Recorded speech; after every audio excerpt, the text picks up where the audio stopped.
किस पर अपना भरोसा जताएगी, ये तो 10 मार्च को ही पता चलेगा। फाइनल नतीजों से पहले नेताओं की धड़कनें बढ़ी हुई हैं। सियासी पार्टियों में जोड़तोड़ चल रही है। सर्वे एजेंसियां लोगों का मूड जानने की कोशिश कर रही। अलग अलग चैनल्स ने अलग अलग एजेंसियों के साथ सर्वे किया। न्यूज इंडिया ने इन सभी सर्वे का विश्लेषण किया। हम लेकर आए हैं सबसे बड़ा ओपिनियन पोल। न्यूज इंडिया के महा ओपिनियन पोल में समझिए क्या है उत्तराखंड के वोटर्स का मूड। किसे मिलेगा भोलेनाथ का आशीर्वाद? मजबूत होगा हाथ, खिलेगा कमल या चलेगी झाड़ू? कौन बनेगा देवभूमि की सियासत का बादशाह?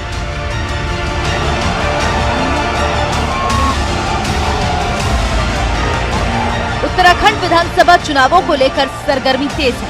सभी पार्टियां अपनी अपनी जीत के दावे कर रही हैं और अपने हिसाब से समीकरण बनाने में जुटी हुई है। इस बीच जनता की जुबान पर एक ही सवाल है कि आखिर उत्तराखंड विधानसभा चुनाव 2022 का विजेता कौन होने वाला है? किस पार्टी की जीत होगी, किसकी हार? कौन नेता बाजीगर होगा और किसकी जमीन खिसकेगी? कुल 70 विधानसभा सीटों के लिए बहुमत का जादुई आंकड़ा 36 है। सभी सियासी दल इस आंकड़े तक पहुंचने के लिए जुगत भिड़ा रहे हैं। सवाल यह है कि क्या बीजेपी इस बार भी 2017 का इतिहास दोहरा पाएगी? क्या बीजेपी पिछली बार के 57 के आंकड़े से आगे बढ़ पाएगी या कांग्रेस की रफ्तार 2017 के नतीजों से आगे बढ़कर स्पीड पकड़ेगी? न्यूज इंडिया आपको महा ओपिनियन पोल में सभी सीटों की चुनावी बयार से रूबरू कराएगा। हम आपको दिखाएंगे कौन है जो सीएम के रूप में जनता की पहली पसंद बना हुआ है, कौन है जो 2022 के रण में बाजी मारेगा, कौन है जिसके हाथ से सत्ता फिसल सकती है। तो बस बने रहिए हमारे साथ। देवभूमि की सियासत के हर पहलू से हम आपको वाकिफ कराने जा रहे हैं। Bureau report, news India.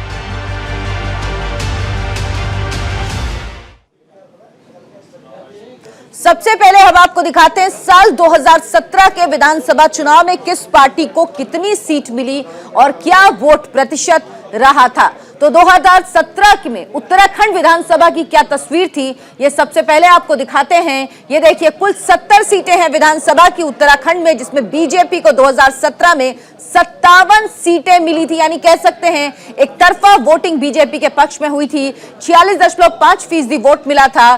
33% 5% vote Congress को मिला था और कांग्रेस को 11 सीटें मिली थी। अन्य को 2 सीटें मिली थी। ये पूरा गणित है जो आपको हमने समझाया 2017 का। और अब महा ओपिनियन पोल क्या कहता है, ये आपको हम इस वक्त दिखा रहे हैं। कुल 70 सीटें हैं। इसमें महा ओपिनियन पोल 2022 का कितनी सीटें किसको दे रहा है। रिपब्लिक टीवी का बीजेपी को 46 से 50 सीटें दे रहा है, यानी बीजेपी की बढ़त दिखा रहा है। 7 जिले गढ़वाल के हैं उत्तराखंड में, 6 जिले कुमाऊं के हैं। कुमाऊं में 29 सीटें आती हैं, गढ़वाल में 41 सीटें आती हैं।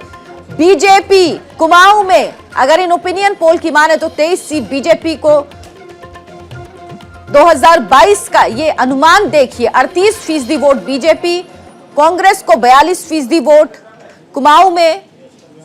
और सीटों का अनुमान बीजेपी को 9 से 11 सीटें मिल सकती हैं कुमाऊं में।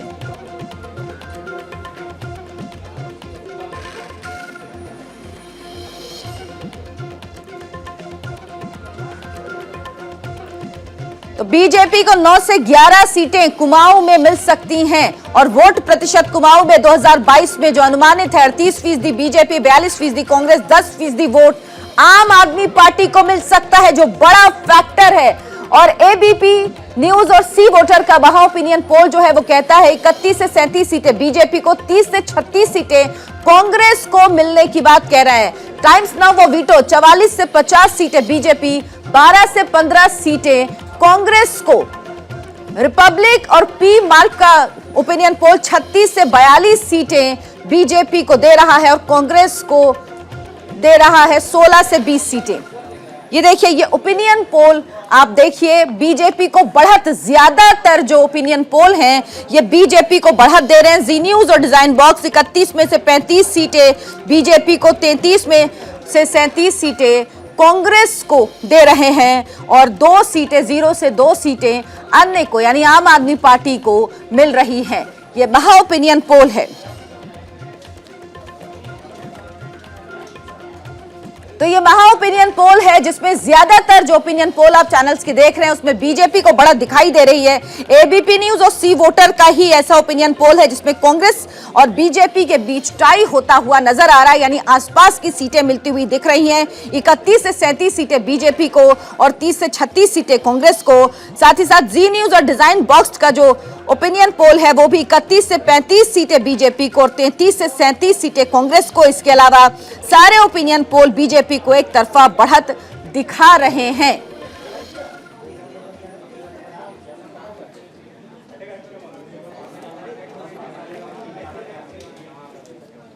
और हमारे साथ इस पर चर्चा के लिए तमाम मेहमान जुड़ गए हैं। बीजेपी के नेता बलराज पासी हैं, आम आदमी पार्टी की नेता उमा सिसोदिया हमारे साथ जुड़े हैं, कांग्रेस के प्रवक्ता सुजाता पॉल हमारे साथ हैं और राजनीतिक विश्लेषक नरेंद्र सेठी हमारे साथ जुड़े हुए हैं। इसके अलावा हमारे संवाददाता रोहित विक्रम सिंह भी हमारे साथ जुड़ गए हैं। रोहित, जो महा ओपिनियन पोल है जो न्यूज इंडिया का, वो कह रहा है कि 35 से 40 सीटें बीजेपी को मिल सकती हैं, 20 से 25 सीटें कांग्रेस को और आम आदमी पार्टी को 3 में से 5 सीटें। आप ग्राउंड पर मौजूद हैं, लोगों के बीच जाते हैं, राजनीतिक पार्टियों से बात करते हैं, नेताओं से बात करते हैं, आपको क्या ट्रेंड मिल रहे हैं? जी अर्चना, देखिए साफ तौर पर इन 21 सालों की अगर बात करें तो राज्य गठन को 21 साल हो चुके हैं और उत्तराखंड में एंटी इनकम्बेंसी फैक्टर जो है बहुत प्रभावी रहता है। कोई भी राजनीतिक दल अपना शासनकाल दोबारा रिपीट नहीं कर पाता है। हालांकि इस एंटी इनकम्बेंसी फैक्टर को भारतीय जनता पार्टी, इस मिथक को इस बार तोड़ना चाहती है और चुनावी कैंपेनिंग की अगर बात करें तो भारतीय जनता पार्टी जो है अन्य दलों से काफी आगे चल रही है। हमने शहीद सम्मान यात्रा भी देखी जब भारतीय जनता पार्टी के राष्ट्रीय अध्यक्ष जेपी नड्डा ने इसकी शुरुआत चमोली से की थी और उस समय भी तमाम जो केंद्रीय नेता हैं, केंद्रीय मंत्री हैं, मुख्यमंत्री पुष्कर सिंह धामी उत्तराखंड की 70 विधानसभा सीटों पर क्षेत्रों में जाते हैं और शहीद सम्मान यात्रा में शिरकत करते हैं। प्रथम विश्व युद्ध से लेकर अब तक जो भारतीय सेनाओं में जो शहीद हुए हैं, हर दूसरे घर से उत्तराखंड में एक जवान जो है भारतीय सेना में है, उनके आंगन की मिट्टी को कलशों में लाया जाता है सम्मान के साथ और देहरादून में बन रहे भव्य सैन्य धाम की आधारशिला में समाहित किया जाता है। उस कार्यक्रम में केंद्रीय रक्षा मंत्री राजनाथ सिंह मौजूद रहते हैं और इसके बाद 18 दिसंबर से भारतीय जनता पार्टी की विजय संकल्प यात्रा की शुरुआत होती है। हरिद्वार से बीजेपी के राष्ट्रीय अध्यक्ष जेपी नड्डा इसकी शुरुआत करते हैं गढ़वाल मंडल के लिए और 19 तारीख को केंद्रीय मंत्री अनुराग ठाकुर इसकी शुरुआत कुमाऊं मंडल के लिए करते हैं और इसमें भी 1 दर्जन से अधिक केंद्रीय मंत्री पहुंचते हैं इस यात्रा में। उत्तराखंड की 70 विधानसभा क्षेत्रों में ये यात्रा निकाली जाती है। विजय संकल्प रथों के माध्यम से, एक प्रकार के एलईडी वाहन थे जिनसे भारतीय जनता पार्टी के विजन को दर्शाया गया, केंद्र सरकार की उपलब्धियों को, राज्य सरकार की उपलब्धियों को। उत्तराखंड के परिप्रेक्ष्य में क्या कुछ केंद्र सरकार ने और क्या कुछ राज्य सरकार ने जनता को सौगात दी है, इस एलईडी वाहन के जरिए वीडियो के माध्यम से जनता को बताने का प्रयास किया गया है और सभी एलईडी वाहन में सुझाव पेटिकाएं भी लगाई गई थी और 78,000 से अधिक सुझाव जनता के मिले हैं जिसके अध्ययन में भारतीय जनता पार्टी लगी है और इन सुझावों के आधार पर भारतीय जनता पार्टी अपना दृष्टिपत्र यानी संकल्प पत्र जो चुनावी मैनिफेस्टो है वो तैयार करने जा रही है। 1-2 दिन में इसको रिलीज भी कर देगी। तो समझा जा सकता है कि चुनावी कैंपेनिंग के मामले में भारतीय जनता पार्टी बहुत आगे है। 4 दिसंबर को प्रधानमंत्री नरेंद्र मोदी की गढ़वाल मंडल के लिए देहरादून में रैली होती है और 30 दिसंबर को चलिए, तो तमाम बड़े नेता भी पहुंच रहे हैं सभी पार्टियों के, बीजेपी हो या कांग्रेस हो, लेकिन जनता किसके पक्ष में है? ओपिनियन पोल में मिली जुली प्रतिक्रिया दे रहे हैं। बलराज जी, 6 ओपिनियन पोल की हमने बात की जिसमें 3 आपके पक्ष में है, 3 कांग्रेस के पक्ष में है। आपको ऐसा क्यों लगता है कि इस बार जनता आपको वोट देगी, जबकि उत्तराखंड का अभी तक का इतिहास रहा है कि एक बार बीजेपी तो एक बार कांग्रेस? देखिए, बात सही है कि एंटी कंपेंसी का जो है उत्तराखंड में एक रोल रहता है और एक बार कांग्रेस एक बार बीजेपी का जो है ये हमेशा क्रम रहता है, लेकिन इस क्रम को इस बार जो है भारतीय जनता पार्टी तोड़ेगी। भारतीय जनता पार्टी ने उत्तराखंड राज्य का निर्माण किया और उसके बाद उत्तराखंड के लिए जो जो भी हो सकता था, हमारे विपरीत सरकारें भी रही एनडी तिवारी जी की भी, तब भी अटल जी ने औद्योगिक पैकेज जो जो आर्थिक पैकेज उत्तराखंड को दिया। और उसके अलावा भी अब जब हमारी सरकार बनी, डबल इंजन की सरकार बनी, और मोदी जी ने जो है भरपूर कोशिश की उत्तराखंड को कुछ ना कुछ देने की, चाहे वो आल वेदर रोड हो, कर्णप्रयाग तक की ट्रेन हो, चाहे बागेश्वर और टनकपुर के बीच में ट्रेन की बात हो, और कितने विकास के काम हमने उत्तराखंड में पिछले 5 सालों के अंदर किए हैं। ऐसा हमने कोई काम नहीं किया जिसके कारण से जनता हमारे से जो है वो नाराज हो। और चुनाव का जो हमारा अभियान है वो भी बड़ा सकारात्मक तरीके से, प्रधानमंत्री जी की 2-2 रैलियां हो चुकी हैं और वर्चुअल रैलियां उनकी प्रारंभ हो गई हैं, और हो सकता है कि खुद प्रधानमंत्री जी जो है चुनाव के बीच में उत्तराखंड आए, और हम निश्चित रूप से इस मिथक को तोड़ेंगे और उत्तराखंड में भारतीय चलिए, आप उम्मीद कर रहे हैं कि इस बार फिर जनता आपको वोट देगी, आपको दोहराएगी, जो ट्रेंड चला रहा है वो ट्रेंड बदलेगा। सुजाता जी, 2012 में आप और बीजेपी में टक्कर बराबर की थी, आपको 31 सीटें मिली थी, बीजेपी को 32 सीटें मिली थी, लेकिन माफ कीजिएगा, आपको 32 मिली थी, बीजेपी को 31 मिली थी, आपको 1 सीट ज्यादा ही मिली थी। लेकिन 2017 में बिल्कुल उलट हुआ, आपको 11 सीटें और बीजेपी को 57 सीटें। इस बार आपके विश्वास का क्या आधार है कि जनता आपको वोट करेगी? ओपिनियन पोल आधे आपके पक्ष में है, लेकिन आधे बीजेपी के पक्ष में है।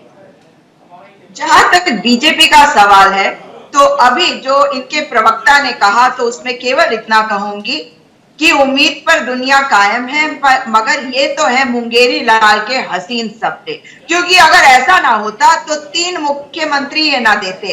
अभी इनके यहाँ एक प्रेस कॉन्फ्रेंस हुई जहां पे ये अपनी उपलब्धियां नहीं बता पाए। उपलब्धियों में ये तो बता देते कि हमने तो केवल 3 मुख्यमंत्री बदले, वरना तो हम तैयारी करे बैठे थे कि 7 और मुख्यमंत्री देंगे।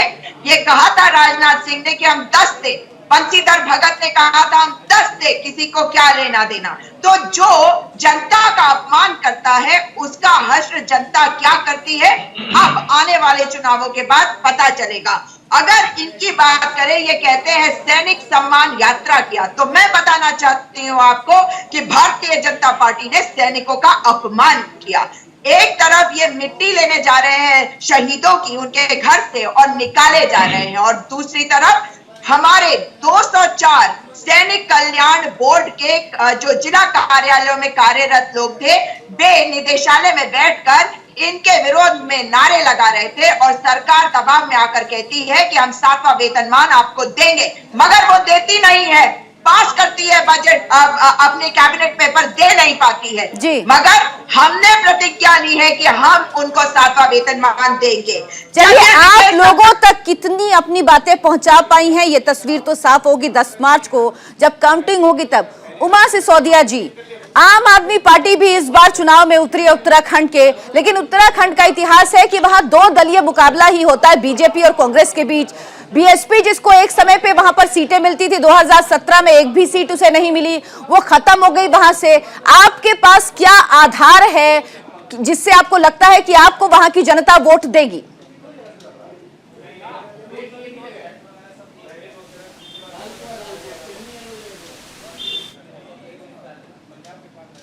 आपकी आवाज नहीं आ रही उमा जी, आप अपनी आवाज ऑन कर, आपका शायद ऑडियो म्यूट है, आप उसको अनम्यूट कर लीजिए।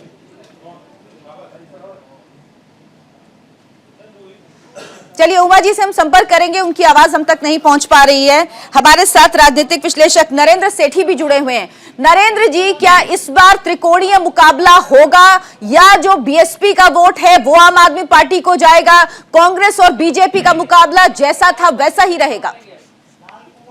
जी देखिए, यहाँ पे उत्तराखंड की तस्वीर कुछ ऐसी है कि यहाँ त्रिकोणीय मुकाबला होने के कोई आसार नहीं है। यहाँ उत्तर प्रदेश ऐसी स्थिति नहीं है कि यहाँ पे जो बहुजन समाज पार्टी का वोट बैंक है वो अपना वोट जो है वो अपना वोट खराब नहीं करते। जैसे आम आदमी पार्टी पहले पूरे फोकस के साथ यहाँ पे उतरी थी मैदान में, लेकिन उन्होंने पंजाब की तरफ जब देखा कि हमें कुछ राहत मिल रही है तो उन्होंने अपना ध्यान पंजाब की तरफ डाइवर्ट कर दिया।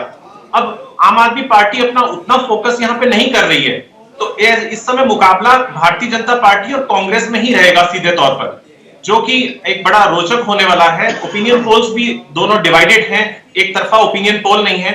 मैं बलराज पासी जी की बात से इस बात से सहमत हूं। उन्होंने जैसे कहा कि मैं इस बार ये शायद एक मिथक टूटेगा, लेकिन मैं एक बात कहना चाहूंगा कि मुकाबला तो कड़ा जरूर है, लेकिन कांग्रेस के बीच में जो आपस की खींचातान थी वो अगर थोड़ी पहले कम बंद हो गई होती तो शायद कांग्रेस अपर हैंड पे रहती और कांग्रेस इस बार एक कमांडिंग सिचुएशन में आ सकती थी। लेकिन इस समय दोबारा जैसे कुमाऊं में तो कांग्रेस काफी बढ़त लिए हुए थी और बीजेपी को चिंता का विषय था इस बात का लेकर कि हमारी सीटें बहुत कम आ रही हैं, और बीजेपी ने वहां पे रिपेयर करने की कोशिश की है और काफी हद तक उन्होंने अपने को सुधारा है वहां पे कुमाऊं में। लेकिन कुल मिला के जो तस्वीर है इस समय, हम ओपिनियन पोल्स के ऊपर बहुत ज्यादा विश्वास इसलिए नहीं कर सकते क्योंकि उत्तराखंड देवभूमि जो है यहाँ पे एक अलग तरीके का माहौल रहता है। यहाँ पे भावनाओं में बहकर वोट नहीं मिलते, यहाँ पे बहुत बुद्धिजीवी किस्म का मतदाता है जो बहुत सोच समझ कर देता है, और एक तरीके से चुनाव तो विधायक का होता है लेकिन उसको इस तरीके से लेते हैं जैसे एक पार्षद का चुनाव होता है, व्यक्तिगत तौर पर उसकी उपलब्धियां भी देखी जाती हैं। जी बलराज जी, 2017 में एक तरफा वोटिंग, अगर हम बात करें ठाकुर ब्राह्मण या ओबीसी, एक तरफा वोटिंग हुई थी बीजेपी के पक्ष में, लेकिन इस बार ओपिनियन पोल ऐसा नहीं कह रहे हैं, ये वोट भी बट रहे हैं जिसका नुकसान होता दिख रहा है आपको। देखिए, भारतीय जनता पार्टी 365 दिन काम करती है और 365 दिन हमारा जो संगठनात्मक काम चलता रहता है और सरकार का अपना काम, और हमने पूरे 5 वर्षों तक हमारे कार्यकर्ता हमेशा जो है बूथों पर बने रहे और बूथों पर उन्होंने काम किया, और प्रधानमंत्री से लेकर और एक बूथ का अध्यक्ष तक जो है पूरे पार्टी के अनुशासन के साथ बंधा हुआ होता है। आपने देखा होगा कि 2 बार प्रधानमंत्री जी आए और उसके बाद हमारे राष्ट्रीय अध्यक्ष अमित शाह जी आए, और पूरी की पूरी टीम हमारी जो है इस काम में जो लगी हुई है, सब में पूरा तारतम्य बना हुआ है। दूसरी तरफ कांग्रेस के जो हरीश रावत जी, जिनको अपना मुख्यमंत्री का प्रत्याशी बताते हैं, उनकी पहले रामनगर से घोषणा हो जाती है और उसके बाद फिर वो लालकुआं में घोषित सीट, वहां जो महिला की सीट को काट कर वहां पर चुनाव लड़ते हैं। तो ये आपसी अपनी अंतर कलह में ही फंसे हुए हैं। भारतीय जनता पार्टी ने 5 वर्षों तक काम किया है और जो है हमने उत्तराखंड को बनाया है उसको संवारने का काम भी भारतीय जनता पार्टी कर रही है। बनाया है, संवारने का काम किया है, लेकिन आपने क्या वादे किए हैं उत्तराखंड के लोगों से, ये भी दिखा देते हैं एक बार अपने दर्शकों को। बीजेपी कौन से वादे कर रही उत्तराखंड के लोगों को, क्या भरोसा दिला रही है, किस आधार पे नेता जा रहे हैं लोगों के पास वोट मांगने के लिए, वो आपको दिखा देते हैं। तो बीजेपी के चुनावी वादों में सबसे पहले है युवाओं को रोजगार देना। युवाओं को रोजगार का वादा कर रही है बीजेपी की, जब इस बार सरकार में आएगी तो रोजगार देगी।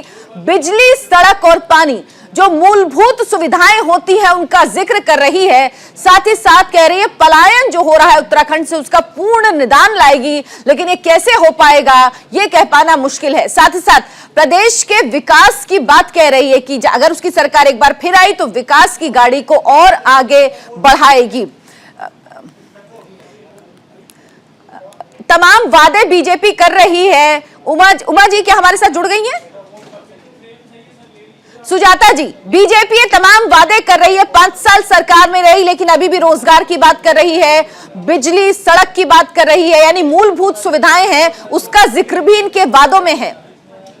पहले तो मैं आपके माध्यम से भाजपा प्रवक्ता को यह कहना चाहती हूँ कि अटल बिहारी वाजपेयी जी जरूर प्रधानमंत्री थे जब राज्य बना, मगर राज्य हमने ऐसे ही नहीं पाया।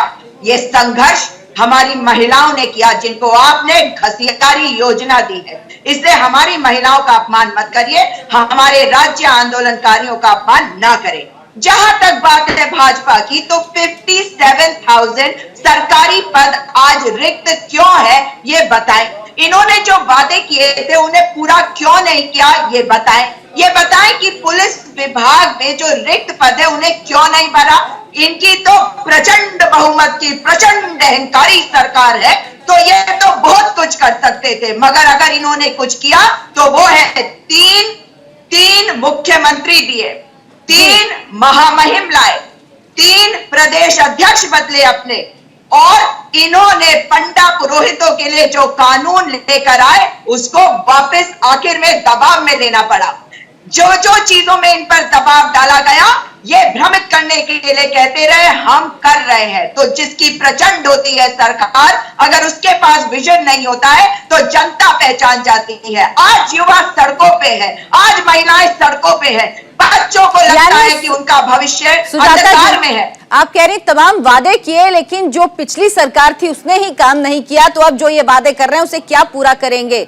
कुमाऊं में 2017 में क्या तस्वीर थी और 2022 का ओपिनियन पोल क्या कह रहा है, यह भी आपको दिखाएंगे। एक छोटा सा ब्रेक, फौरन वापस लौटेंगे। हमारे सारे मेहमान हमारे साथ बने हुए हैं।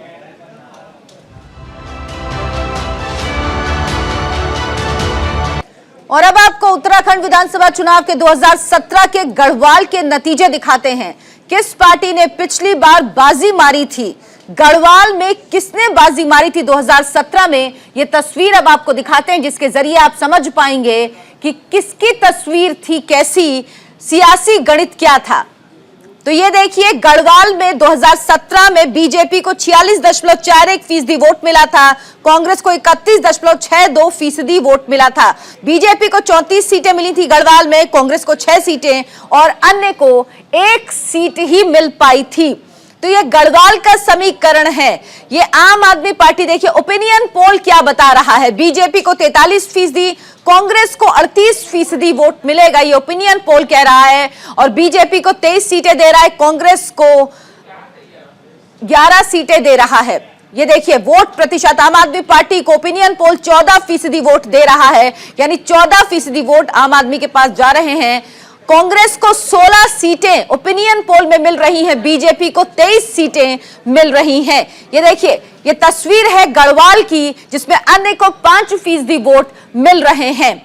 2022 का ये अनुमान है, बीजेपी 23, कांग्रेस 16, आप 1 और अन्य को 1 सीट मिल रही है, यानी 2 सीटें जो पिछली बार अन्य को गई थी उसमें से 1 सीट इस बार ओपिनियन पोल दिखा रहा है कि ये 1 सीट आम आदमी पार्टी को मिलेंगी।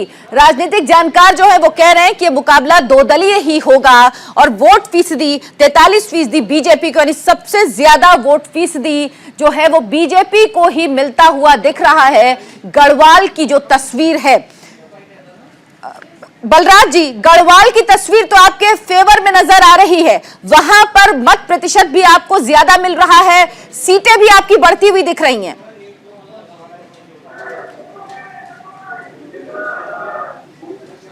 मेहनत की है, केंद्र सरकार का बहुत बड़ा जो है योगदान रहा है। ऑल वेदर रोड है, कर्णप्रयाग की जो रेल लाइन है, और लोगों के अंदर हमने विश्वास पैदा किया है।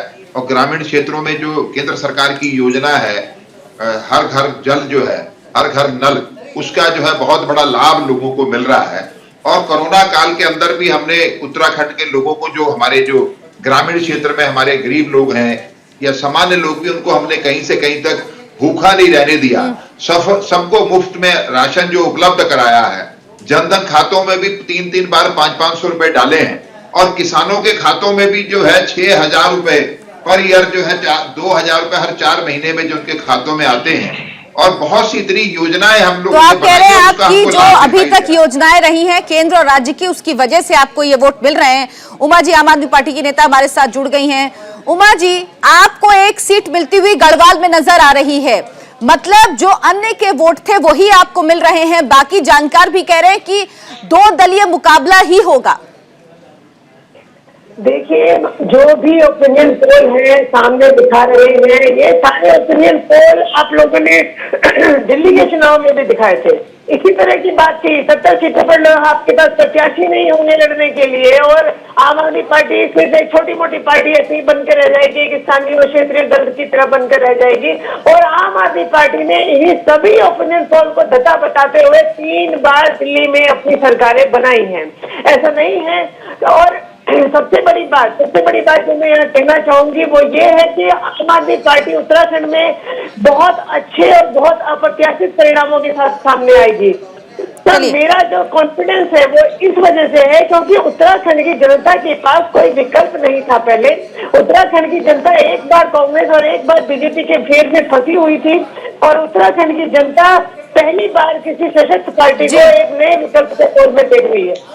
तो हमें पूरी उम्मीद है कि उत्तराखंड की जनता को इस बार जो आम आदमी पार्टी के रूप में एक नया और सशक्त विकल्प यहाँ पर मिला है, उत्तराखंड की जनता हमें पूरी तरह से समर्पित भाव से वोट करेगी।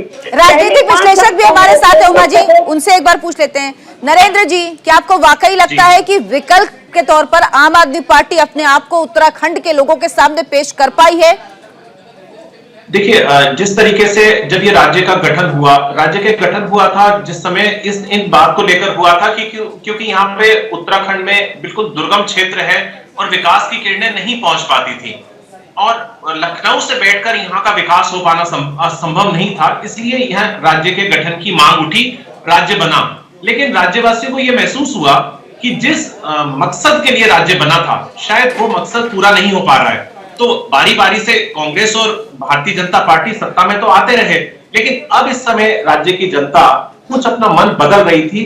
आम आदमी पार्टी को एक जगह तलाश हो रही थी और जगह मिलने की उम्मीद भी थी, लेकिन आम आदमी पार्टी ने ऐन वक्त पर, शुरू में तो उन्होंने प्रचार बहुत तेज किया, केजरीवाल भी आए, मनीष सिसोदिया भी आए यहाँ पे और कई बार आके गए, रोड शो भी करके गए, लेकिन उसके बाद इनको पंजाब में कुछ उत्साहवर्धक नतीजे नजर आए तो इन्होंने अपना ध्यान उस तरफ डाइवर्ट कर दिया। और अगर ये अपना ध्यान इधर ही केंद्रित करते तो मुझे उम्मीद है कि इनकी 4 से 5 सीटें मिल सकती थी, इनको 4, 5, 6, 7 सीटें मिल सकती थी। मतलब आप कह रहे हैं कि इनको नुकसान होगा इस बात का कि जो यहाँ पर ध्यान लगाना चाहिए था, जो लोगों के बीच जाना चाहिए था, वो नहीं जा पाए। उमा जी, आपके पास आऊंगी, आपको मौका दूंगी। सुजाता जी, आपके पास भी आएंगे, लेकिन उससे पहले कांग्रेस और आम आदमी पार्टी ने क्या वादे किए हैं उत्तराखंड के लोगों से, ये दिखा देते हैं अपने दर्शकों को। क्या बातें लेकर नेता जा रहे हैं, नेता क्या वादे कर रहे हैं। कांग्रेस ने कहा 5 लाख परिवारों को सालाना 40,000 रुपए देंगे, ये कांग्रेस ने वादा किया है। 4 लाख युवाओं को रोजगार का वादा कांग्रेस पार्टी की तरफ से किया गया है कि अगर 2022 के चुनाव में वो जीतती है, साथ ही स्वास्थ्य सुविधाएं हर गांव, हर द्वार तक पहुंचेगी, यानी हर घर तक स्वास्थ्य सुविधाएं पहुंचेंगी। सबसे अहम बात जिसका जिक्र होता है, गैस सिलेंडर के दाम 500 रुपए कर देंगे। कांग्रेस ने यह वादा किया है, तो ये बड़े वादे हैं कांग्रेस के। अब आपको दिखाते हैं आम आदमी पार्टी ने क्या वादे किए हैं। आम आदमी पार्टी के वादे भी आपको दिखा देते हैं। आम आदमी पार्टी ने कहा है 300 यूनिट बिजली फ्री देंगे। फ्री की बात अरविंद केजरीवाल ने की थी जब वो उत्तराखंड गए थे। बेरोजगार युवाओं को नौकरी की गारंटी देंगे, यह भी कहा गया है आम आदमी पार्टी की तरफ से। साथ ही साथ भ्रष्टाचार मुक्त प्रदेश बनाएंगे। कांग्रेस और बीजेपी ने भ्रष्टाचार किया उत्तराखंड में, यह आरोप लगातार आम आदमी पार्टी लगाती रही है। तो ये दोनों पार्टियों के वादे हैं जिसको लेकर वो जनता के बीच जा रही है और वोट मांग रही है। उसमें बेरोजगार युवाओं को नौकरी की बात दोनों दल कर रहे हैं। साथ ही साथ कांग्रेस ने कहा है कि सिलेंडर के दाम 500 रुपए कर देगी। सुजाता जी, ये तमाम वादे लेकर आप लोगों के बीच जा रहे हैं, क्या रिस्पांस आपको लोगों का मिल रहा है? क्योंकि अगर हम गढ़वाल की बात करें तो वहां पर आपको बढ़त तो दिख नहीं रही। देखिए, आपका ओपिनियन पोल है, लेकिन मैं एक अध्यापिका होने के नाते इस बात को अवश्य कहूंगी कि हम पढ़ाते हैं बच्चों के the difference between opinion and fact. जब तक ओपिनियन एविडेंस बेस्ड नहीं होता, वो केवल ओपिनियन रहता है। फैक्ट जो होगा वो दिखाई देगा 10 मार्च को। क्यों? क्योंकि बेरोजगार जो सड़कों पे है और हर वो व्यक्ति जो त्राहिमाम कर रहा है, उनसे हमने बात करी और बात करके हमने अपना मैनिफेस्टो बनाया है, जो आप देख सकते हैं कि बहुत ही गहनता के साथ बनाया है। इसमें पर्यावरण हो, सैनिक कल्याण परिषद हो, सैनिकों के बारे में, महिलाओं के बारे में, आंगनबाड़ियों के बारे में, आशा कार्यकर्तियों के बारे में, हर तबके के बारे में, हर गांव तक पहुंचकर हमारे लोगों ने वार्ता करी है और लोगों की क्या आकांक्षाएं हैं, क्या अपेक्षाएं हैं और उन्हें क्या तकलीफें हैं, उन सबको जानकर उनके जो सुझाव है उन्हें लेकर बनाया गया है हमारा प्रतिज्ञा पत्र। और ये प्रतिज्ञा है, ये मात्र घोषणा पत्र नहीं है जैसा कि भाजपा ने पिछली बार किया। क्योंकि अगर ऐसा ना होता तो हमारे यहाँ तो विकास की जो नदी है वो उफान पे होती, मगर विकास अगर किसी का हुआ भाजपा के राज्य में तो वो है भाजपाइयों का। और आपने स्वयं ही देखा है कि ये बता नहीं पाते कि इनकी उपलब्धियां क्या है। मोदी जी की उपलब्धियां अगर बताना है तो ये भी बताइए कि जिस ऑल वेदर रोड की ये बात कर रहे हैं, आज वो सुप्रीम कोर्ट में है। जो शिवालिक हिल्स के आसपास रोड बन रही है देहरादून दिल्ली, वो भी मैटर कुछ लोग सुप्रीम कोर्ट में ले गए हैं। तो आप कह रहे हैं जो काम चल रहा है है वो भी कहीं ना कहीं विवाद में हो गया है, कोर्ट में मैटर आ गया, इस वजह से जो सड़कें बनाने का काम इन्होंने शुरू किया वो भी पूरा नहीं कर पा रहे हैं। उमा जी, आप लोग फ्री की राजनीति, उत्तराखंड में भी फ्री बिजली देंगे क्या? लोगों को, आपको लगता है सबसे आसान तरीका लोगों को लुभाने का यही है कि फ्री की बात करो जाके? आम आदमी पार्टी किसी को लुभाने के लिए फ्री की बात नहीं करती। आम आदमी पार्टी बात करती है कि अगर नेताओं को हर चीज फ्री मिल सकती है तो आम जनता को फ्री क्यों नहीं मिल सकता।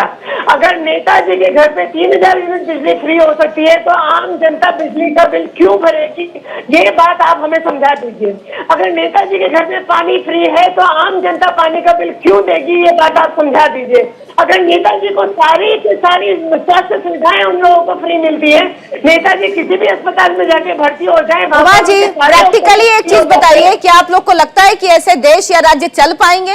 किस तरह से, फिर कहां से रेवेन्यू आएगा? भाई हमारे दिल्ली में कैसे चल रहा है, आप इसका जवाब दे दीजिए। दिल्ली में हम लोग 200 यूनिट बिजली फ्री देते हैं, उसके बावजूद हमारा 9000 करोड़ का बजट दिल्ली में सरप्लस है हमारे ऊर्जा विभाग का। ईमानदारी से काम करना सीखिए। कांग्रेस और बीजेपी ने आज पूरे हिंदुस्तान को यह बता रखा है कि सारा काम भ्रष्टाचार के थ्रू होता है। ईमानदारी नाम की चीज नहीं बची है कांग्रेस और बीजेपी में। इसलिए जब कोई पार्टी बात करती है ईमानदारी की तो आप लोगों को गणित समझ में नहीं आता कि ईमानदार सरकार किस तरीके से काम करके जनता को वो सुविधाएं पहुंचा सकती है। ये गणित आप लोगों को समझ में नहीं आता। आप लोगों को वही गणित समझ में आता है कि घाटे का बजट, घाटे का बजट और घाटे का बजट। दिल्ली में जब हमारे पास सरकार आई, हमारा 29,000 करोड़ का हमारा बजट था। आज हम लोगों का 60,000 करोड़ का बजट है, जिसमें कि 9,000 करोड़ का बजट हमारा सरप्लस है। हम लोग पॉजिटिव में है। पूरे हिंदुस्तान में अकेले दिल्ली की सरकार ऐसी है जिसका की बजट जो है वो पॉजिटिव में। हम लोग घाटे का बजट लेकर नहीं आते। ये काम सिर्फ इसीलिए संभव हुआ क्योंकि अरविंद केजरीवाल ने बहुत ईमानदारी के साथ सारे रेवेन्यू को सही तरह से जनरेट किया और उस सारे। तो आप कह रही हैं बीजेपी और कांग्रेस की जो सरकारें आती हैं वो भ्रष्टाचार करती हैं, इसीलिए लोगों पर बोझ पड़ता है, लोगों पर दबाव पड़ता है। बलराज जी, आपकी सरकार ने अभी तक जो काम किया है उस पर सवाल उठ रहे हैं। ऐसी क्या चीजें हैं जो पिछले घोषणा पत्र में, अपने संकल्प पत्र में आपने कही थी और आपने वो काम करके लोगों को दिया है उत्तराखंड के, जिसके आधार पर लोग आपको वोट करेंगे? नहीं, निश्चित रूप से देखिए, ये एक भ्रम पैदा करने की कोशिश हो रही है कि सुप्रीम कोर्ट में मामला चल रहा है। सुप्रीम कोर्ट में इस समय कोई मामला नहीं है। सुप्रीम कोर्ट से सब क्लियरेंस हो चुकी है। जो देहरादून से हम लोगों को 6 घंटे लगते थे जाने में दिल्ली, आज हम 3 घंटे में पहुंच जा रहे हैं और बहुत जल्दी ये 2 सवा 2 घंटे में हम लोग जो है पहुंच जाया करेंगे। हम लोगों ने करके दिखाया। भाई देखिए, 50-60 सालों में उत्तराखंड की हमारी माताओं बहनों के पास गैस का कनेक्शन नहीं था। उनके टीबी हो जा रही थी, उनकी आंखें खराब हो जा रही थी। मोदी जी ने पूरे देश को गैस कनेक्शन दिया, यहाँ भी दिया। शौचालय नहीं थे लोगों के पास जो है। सुनिए बात, सुनिए, शौचालय नहीं थी। योजना बताने की कोशिश कर रहे हैं, ये बताइए कि आपकी क्या है उपलब्धियां? आप बताइए कि आपके मैनिफेस्टो में आपने जो कुछ कहा उसमें से क्या पूरा किया? आदत डालिए, यहाँ सुनने की आदत आप डालिए। सरकार में आप सुनने की आदत डालो। आप बताइए, ये बताइए कि आपके मैनिफेस्टो में जो बात कही गई थी लैपटॉप के बारे में, आपने वो लैपटॉप कब दिया? उसके लिए ठीक है, ठीक है, मैं नरेंद्र जी के पास जाऊंगी। सुजाता जी, बलराज जी, ठीक है। नरेंद्र जी, यहाँ पर एक तीसरी पार्टी बीएसपी को कुछ वोट मिलता था, बीएसपी के लिए कुछ जगह थी, लेकिन 2017 के चुनाव में वो पूरी तौर पर साफ हो गया। इसके पीछे क्या वजह रही और क्या बीएसपी का वो वोट आम आदमी पार्टी को ट्रांसफर होगा इस बार? देखिए, मतदाता, मैंने पहले भी कहा आपसे कि मतदाता बहुत जागरूक है। अब जब यहाँ 70 विधानसभा का जो सदन है उसमें जिस समय भारतीय जनता पार्टी या कांग्रेस सरकार में रहती हैं, तो बहुजन समाज पार्टी अगर वो 5 या 6, 7 विधायक आए या उत्तराखंड क्रांति दल के 4 विधायक आए तो वो लोग सत्ता में शामिल हो जाते हैं। तो जनता ये सोचती है, मतदाता ये सोचता है कि जब इन्होंने उधर ही चले जाना है तो फिर 2 दलों के बीच में ही मुकाबला रहे, तो वो अपना वोट क्यों खराब करें? जब इन्होंने पलायन करके उधर ही जाना है तो ये सत्ता में सुख भोगने के लिए चले जाते हैं। और अंततः क्या हुआ कि धीरे धीरे इनका ग्राफ कम हो गया और वो हाशिए पर आ गए। उत्तराखंड क्रांति दल आज बिल्कुल वॉश आउट हो चुका है और जो उनका एक बचा हुआ विधायक था वो भी भारतीय जनता पार्टी में शामिल हो गया। और जो बहुजन समाज पार्टी के थे उन लोगों ने भी अपना वजूद बिल्कुल कम कर दिया है। और सबसे बड़ी बात ये है यहाँ पे जो इस समय यहाँ का पूरा इलेक्शन सिनेरियो है उसमें देखिए भारतीय जनता पार्टी के पास कहने को यह है कि हमने गुजरात मॉडल की तरह हमने देश में सब जगह विकास किया है। आम आदमी पार्टी के पास कहने को है कि हम दिल्ली मॉडल के हिसाब से हम विकास करेंगे। लेकिन कांग्रेस जिन राज्यों में बची है 5-6 राज्यों में, उन राज्यों में एक भी मॉडल राज्य के रूप में उन्होंने ये नहीं बता पाया कि हम इस तर्ज पर विकास करेंगे। और जो रही गई कसर थी वो इन्होंने आपसी गुटबाजी और लड़ाई में इतना समय बर्बाद और इतनी एनर्जी वेस्ट कर दी इन्होंने कि देखिए आपके के ओपिनियन पोल में 33% लोग चाहते हैं कि हरीश रावत मुख्यमंत्री बने और 27% चाहते हैं कि पुष्कर सिंह धामी मुख्यमंत्री बने। लेकिन बावजूद इसके सत्ता में आने से कांग्रेस दहलीज पे खड़ी है, ना कि वो सत्ता पूरी तरीके से क्लियर तरीके से पा रही है। और दोनों ही दल, बलराज पाशी जी ने बिल्कुल सही बात कही है बिल्कुल कि जो जनता का जो रुझान है, जो कार्य किए हैं, भारतीय जनता पार्टी ने निसंदेह काम किया।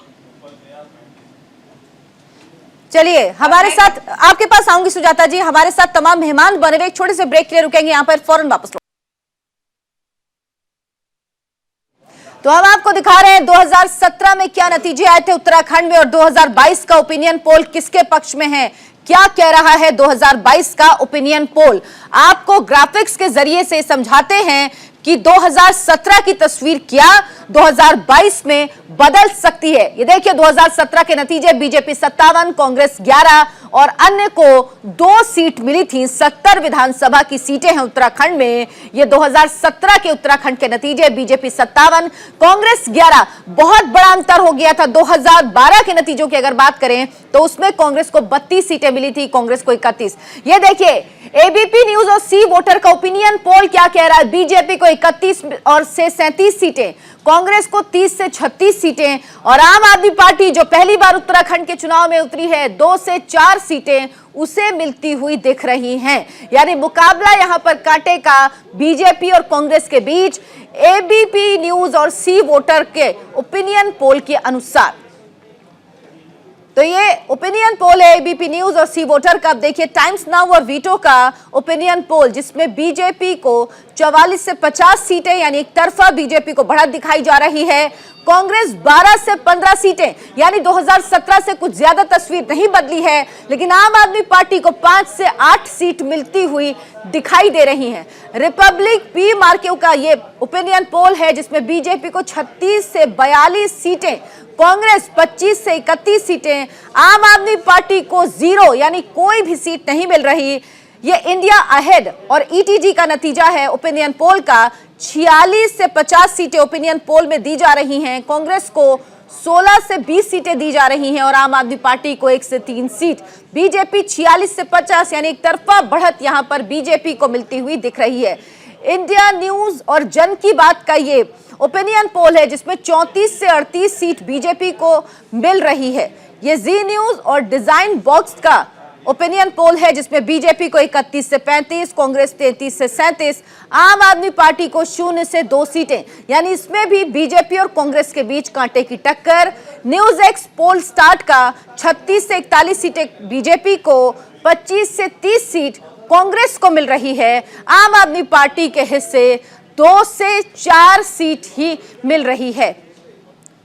तो महा ओपिनियन पोल के मुताबिक उत्तराखंड में मुख्यमंत्री पद के तौर पर हरीश रावत सबसे आगे दिख रहे हैं, यानी लोगों की सबसे ज्यादा पसंद हरीश रावत हैं मुख्यमंत्री के तौर पर। 33% लोगों ने हरीश रावत को सीएम के तौर पर पहली पसंद माना है, जबकि बीजेपी की ओर से पुष्कर सिंह धामी को 27%, तो अनिल बलूनी को 18% लोग सीएम के तौर पर पसंद कर रहे हैं। वहीं आम आदमी पार्टी का सीएम चेहरा कर्नल अजय कोठियाल को मुख्यमंत्री के रूप में 9% लोग अपनी पसंद बता रहे हैं, यानी सबसे आगे हरीश रावत हैं, उन्हें 33% लोग मुख्यमंत्री के तौर पर पसंद कर रहे हैं। पुष्कर सिंह धामी जो कि मुख्यमंत्री हैं मौजूदा, उन्हें 27% लोग ही पसंद कर रहे हैं। सीएम पद की रेस में हरीश रावत ही सबसे आगे दिखाई दे रहे हैं इस ओपिनियन पोल के मुताबिक। तो ये तस्वीर देखिए जिसमें हरीश रावत को बढ़त मिली हुई है 33% लोग हरीश रावत को मुख्यमंत्री के तौर पर पसंद कर रहे हैं। सुजाता जी, आपके लिए ये तस्वीर अच्छी है। हरीश रावत जी वो एक समय पे पार्टी से नाराज हो गए थे, उन्होंने ऐसा ट्वीट किया जिससे लगा कि वो वाकई जो काम करना चाह रहे हैं, प्रचार करना चाह रहे हैं, वो नहीं करने दिया जा रहा। उसके बाद उनकी राहुल गांधी से मुलाकात हुई, पार्टी के बड़े नेताओं से मुलाकात हुई और तस्वीर कुछ बदली, यानी समय पर संभाल ली गई बात को। जी बिल्कुल, हम तो जानते हैं चीजों को कैसे संभालना है, मगर ये भी कहना सही नहीं होगा कि वो पार्टी से नाराज थे। कुछ इश्यूज थे जिसमें उनको क्लैरिटी चाहिए थी, वो क्लैरिटी उन्हें मिल गई। और हम अडवाणी और मुरली मनोहर जोशी नहीं बनाते, हम अपने नेताओं का सम्मान करते हैं। तो भले ही बहुत से लोग आएंगे और कहेंगे इनमें तो गुटबाजी है, ये गुटबाजी अगर आप हिस्ट्री में देखेंगे आप उसे गुटबाजी कहेंगे और हर कांग्रेसी कहेगा ये लोकतंत्र है, क्योंकि हम गुलामों की पार्टी नहीं, हम गुलाम मानसिकता वाले लोग नहीं है। तो हमारे लिए यही पार्टी सबसे बेहतर है और जनता के लिए भी वही पार्टी बेहतर होती है जहां आप सवाल पूछ सकते हैं अपने ही नेताओं से और अपने ही कार्यकर्ताओं से। सुजाता जी, सबसे इंटरेस्टिंग बात यही होती है कि जब अपनी पार्टी की बात होती है तो लोकतंत्र का हवाला दिया जाता है, लेकिन जब वही दूसरी पार्टी की बात होती है तो उसमें गुलामी मानसिकता कही जाती है। और ये हर पार्टी कहती है, बीजेपी से बात करिए वो भी यही कहेगी हमारी पार्टी में लोकतंत्र है। उमा जी, आपके जो मुख्यमंत्री उम्मीदवार हैं 2 से 4 सीटें, एक ओपिनियन पोल सिर्फ मैक्सिमम आपको 5 सीटें दे रहा है।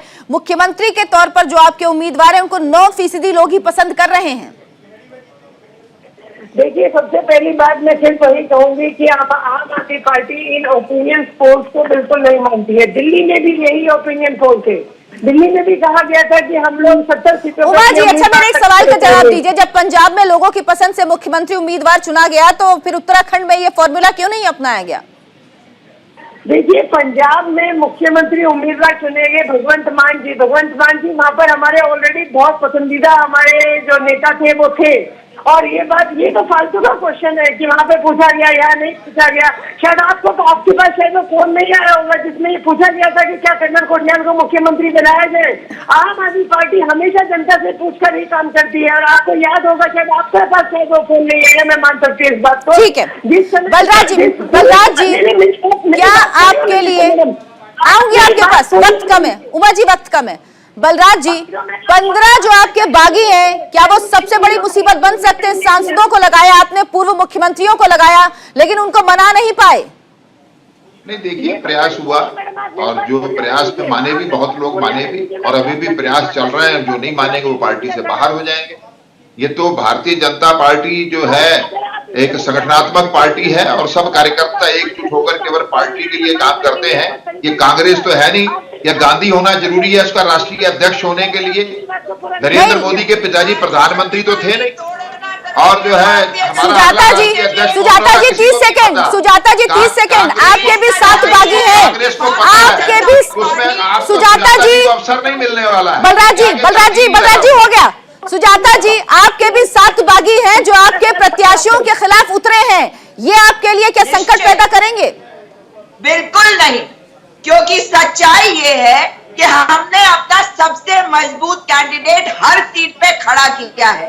और जब जनता सामने आती है तो जनता जनार्दन होती है। और नरेंद्र जी, आपका फाइनल कमेंट। ठीक है सुजाता जी, नरेंद्र जी आपका फाइनल कमेंट।